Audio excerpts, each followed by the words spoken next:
When I first got introduced to AES was back probably in the 90s. And I went to a presentation in town where the AES people were making their pitch. The concern was, coal plants, as I understood, was they make all this smoke, black smoke that goes up.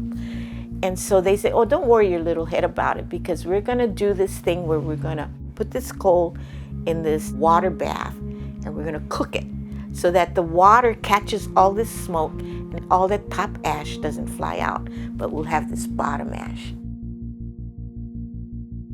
AES is required to grab samples of the ash, test it for heavy metals and other things like that. That report is public. So we read the report and discovered some very nasty chemical names. What little we understood was that these chemicals interacted with the neurological processes of human beings.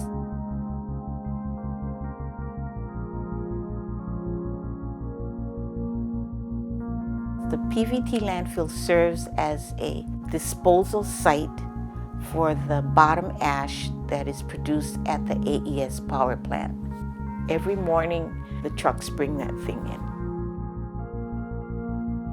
This hazardous coal ash, which is known to increase cancer rates if you're exposed to it, respiratory illnesses, neurological disorders, not only of coal itself, but again, coal ash.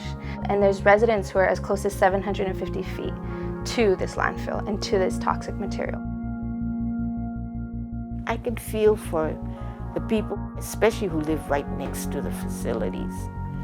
It's an irritant, yeah.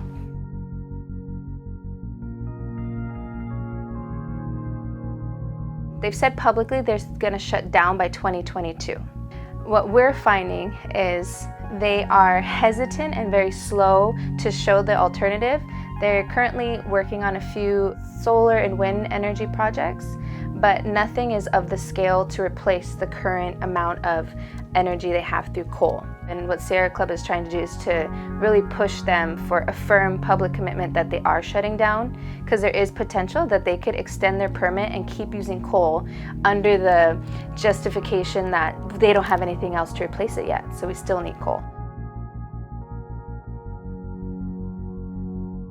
We shoulder a lot of the waste from the economic core central area of Oahu. I don't know that we deserve it. To see that practice here in Hawaii or in any other community is not a unique thing. It's just the way, the nature of capitalism. That's just the nature of it, Doesn't mean it's right or it's just. Doesn't mean it's deserved nor fair. The poor, minority, low-income communities, we're all becoming the repositories of people's waste.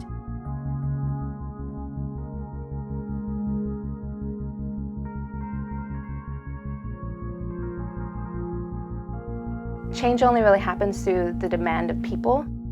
It's a larger issue than just again, individual behaviors. And I think that kind of accountability and saying we don't want to have this system again, this economic system that exploits people and resources.